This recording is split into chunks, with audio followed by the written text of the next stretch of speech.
Salut à tous et bienvenue sur Wireframe Dimensions. Alors, ben non, votre écran n'a pas de problème, il fait noir, c'est normal. C'est un moment de focus. Comment créer un design à partir de références. Voilà, simplement et sans prise de tête. Alors voilà, je fais cette vidéo parce qu'il y a quelqu'un qui me l'avait demandé, justement comment faire ce genre de choses en utilisant des designs, en n'ayant pas fait de design soi-même auparavant, ben voilà. Alors là on est sur notre logiciel donc PureRef que j'ai souvent l'habitude de parler.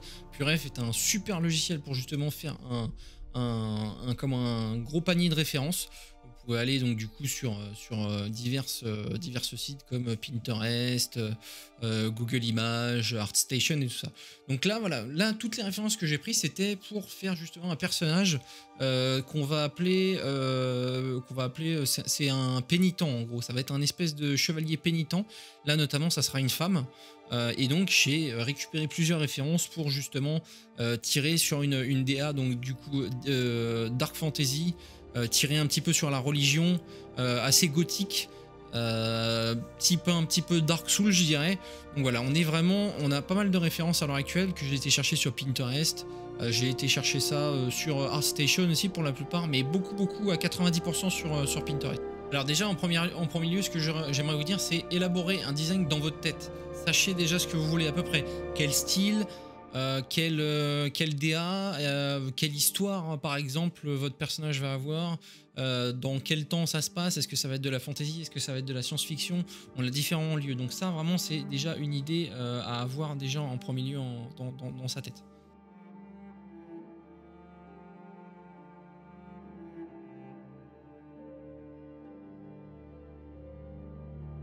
Alors là, la vidéo que vous voyez actuellement, c'est une vidéo qui a duré à peu près 2 heures dans le dessin en fait que j'ai fait. Alors je vous aurais pas mis une vidéo de 2 heures parce que sinon ça aurait été un petit peu long pour vous, je pense. Donc 2 heures, ça risque d'être du très long contenu. Donc je pense pas que je ferai ça à l'avenir sur 2 heures.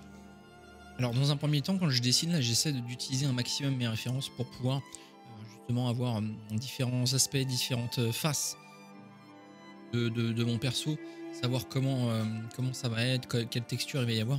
Et je vais utiliser en fait, là notamment on est sur Photoshop, donc je vais utiliser une broche ronde. On va être dans ce qu'on appelle dans l'étape du sketch.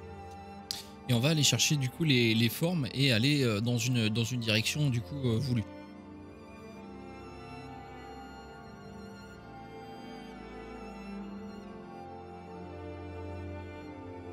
Alors pour ceux qui ne savent pas trop la direction où aller, hein, bien sûr, prenez bien vos références, regardez bien, prenez les choses qui vous plaisent. Je dirais là par exemple, moi ce que j'ai fait, c'est que je me suis concentré en fait sur le visage en fait à différentes faces parce que c'est quelque chose, c'est un design qui est pas souvent repris. Le visage où il y a plusieurs masques. Et j'ai plus ou moins recopié en fait le visage. Et généralement ce que je fais, c'est que en fonction du moment où je vais terminer une partie, je vais aller peut-être sur une autre et encore une autre, histoire de dégrossir le travail au fur et à mesure, mais je reste toujours centré quand même sur une partie en particulier. Alors après, un petit tip qui est sympa à savoir, c'est que dans toutes les directions artistiques que vous allez prendre, il faut connaître un minimum ce que vous voulez. Alors quand je dis il faut connaître un minimum, c'est-à-dire là on va prendre mon cas pour tout ce qui est pénitent, art, tout ce qui est gothique et tout ça. Par exemple là dans ce milieu-là, on va avoir beaucoup de visages, on va avoir beaucoup de sculptures, des couronnes d'épines, de la cotte de maille. Des choses qui évoquent beaucoup la repentance et des visages qui évoquent une certaine émotion, c'est-à-dire là par exemple, vu qu'on est dans la repentance, on a des visages qui sont axés plutôt sur la douleur, la dureté, il y a plein d'émotions, voilà, la tristesse aussi, il y a plein d'émotions qui peuvent être prises en compte. Je vais aussi beaucoup m'intéresser aux sculptures de l'Empire romain.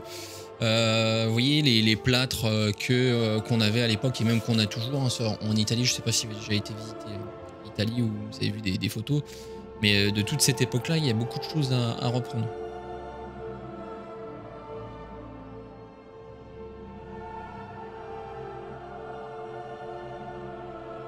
Alors là, dans le cas d'une autre personne, ce qui serait intéressant, ce serait de bien connaître ses références premièrement, et de bien connaître la direction artistique que vous voulez aller chercher.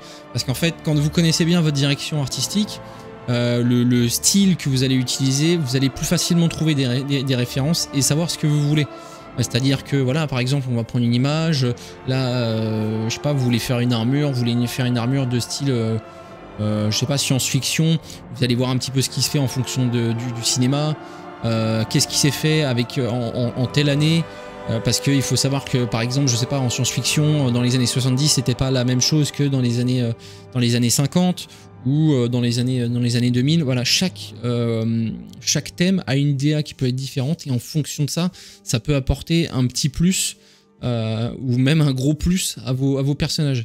Et ce qui est le plus intéressant, c'est d'aller chercher vraiment dans l'originalité. Parce que là, à l'heure actuelle, on voit beaucoup de gens qui reproduisent la même chose, qui font souvent les mêmes trucs. Et même en général, ça je vous parle en tant que connaissance de cause, parce que je vends des figurines et je vois qu'il y a beaucoup de gens qui reproduisent la même chose. Et il y en a beaucoup qui ont du mal à vendre. Donc la meilleure solution que je puisse vous donner pour ça, c'est essayer de faire un espèce de brainstorming et de créer quelque chose d'original. Alors, je vais vous parler d'un truc, c'est un sujet, je pense qu'on aura l'occasion d'en reparler en vidéo, parce que ça c'est un sujet qui risque d'être un peu sensible, mais l'IA, j'utilise, parfois ça m'arrive d'utiliser l'IA. Alors qu'on soit bien clair, l'IA je l'utilise histoire de me donner des idées. Je ne recopie pas bêtement ce que me propose l'IA, pour après faire un design en faisant en sorte que ça soit à 100% l'IA qui me l'ait prise. Non, l'IA, on peut l'utiliser de différentes manières. Il y a une manière de savoir, de proposer quelque chose, une esquisse. L'IA peut vous proposer une esquisse, par exemple, et se dire, tiens, ça c'est intéressant. On peut prendre, par exemple, cette pose ou ce truc-là pour pouvoir après faire un design complet. Là, à l'heure actuelle, voilà, moi j'avais demandé, avant de faire la vidéo, j'avais demandé à l'IA de me faire... de voir s'il pouvait pas me trouver quelques idées sympas dans tout ce qui était pénitent, et l'IA ne m'a pas trouvé. Donc il faut savoir aussi que l'IA n'est pas à 100%, elle n'est pas à 100% encore bien quand on lui demande des choses. Et voilà, le propos que j'aimerais appuyer ici en parlant de l'IA, qu'on soit bien clair, n'utilisez jamais l'IA à 100% si vous l'utilisez, et faites le nécessaire pour qu'il y ait un travail créatif derrière, et que ça soit un outil et pas une feuille de calque où on l'utilise et on recopie bêtement pour au final ne rien apprendre, parce que le but dans tout ça, c'est aussi d'apprendre et de se perfectionner. Parce que si vous utilisez l'IA, c'est bien, vous pouvez apprendre, mais il y a un juste milieu à trouver, et voilà, faut pas l'utiliser à outrance, ça sert strictement à rien. Alors, un autre petit tips, quand vous faites ce genre de choses, un design, il va y avoir différentes choses à prendre en compte. Il faut savoir, si vous êtes dans une production où vous avez quelqu'un qui attend derrière vous, il va falloir être rapide. Donc du coup, soit vous avez du temps, soit vous n'avez pas beaucoup de temps. Donc ce qu'on va faire en général en design, c'est qu'on va dessiner et on va esquisser. Hein. On est vraiment dans l'esquisse, on n'est pas dans le travail vraiment bien fini, super propre, nickel, machin. On est souvent sur de l'esquisse. Hein. On va pas lécher le dessin au maximum pour sortir vraiment un truc qui soit au poil de cul près parfait.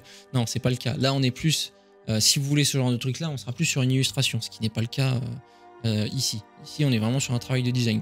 Donc quand vous faites un design comme ceci, on est sur de l'esquisse, et on peut aussi proposer différents angles. Vous allez pouvoir avoir un travail de face, un travail de profil et de 3/4. Voilà. Là, à l'heure actuelle, pour la vidéo, j'ai proposé que de face, parce que bon, du coup, il faut que je propose un peu de contenu, puis comme à côté, j'ai du travail, j'essaie de faire les deux en même temps. Donc là, ce que je vous propose à l'heure actuelle en vidéo, c'est un design qui va être fait pour une figurine qui par la suite sera pour la boîte. Et si vous voulez, justement, demain, je commencerai à me filmer pour justement faire le sculpte total en 3D, et je mettrai un petit timelapse pour que vous puissiez voir la finalité du travail. Un truc que je dirais jamais assez, il faut surtout bien étudier l'anatomie, avoir une compréhension de base de l'anatomie humaine, hein, ça c'est important, et ça vous aidera à créer des personnages plus réalistes et convaincants. Ça, c'est une chose. La deuxième chose, c'est de pratiquer régulièrement. Hein. Pratique régulière essentielle pour développer les compétences de design en personnage. Plus vous pratiquez, plus vous irez vite et mieux ce sera.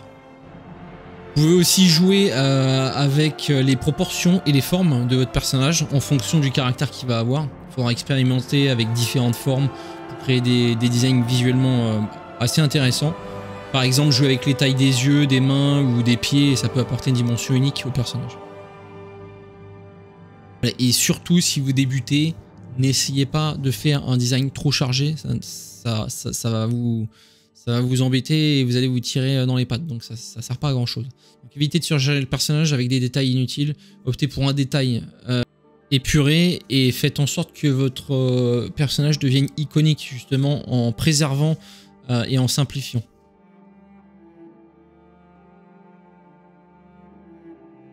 Alors quand on fait du design aussi, il faut être ouvert à la critique. Il faut savoir partager le travail avec d'autres personnes et avoir des retours constructifs.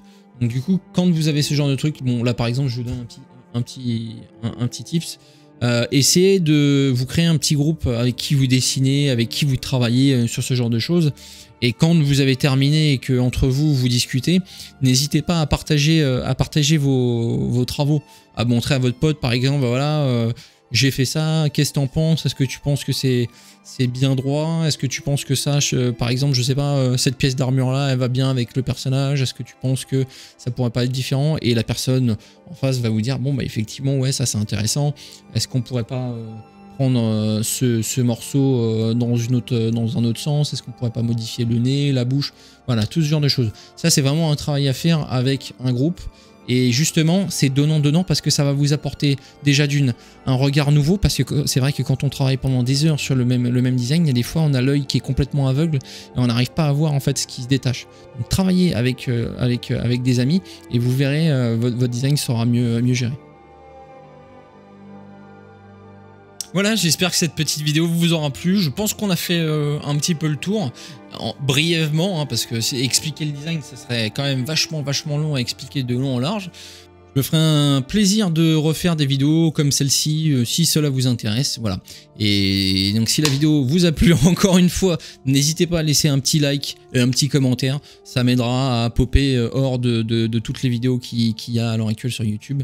Ça me donnera un peu de force. Je vous remercie, je vous souhaite une bonne journée et à très bientôt. Ciao.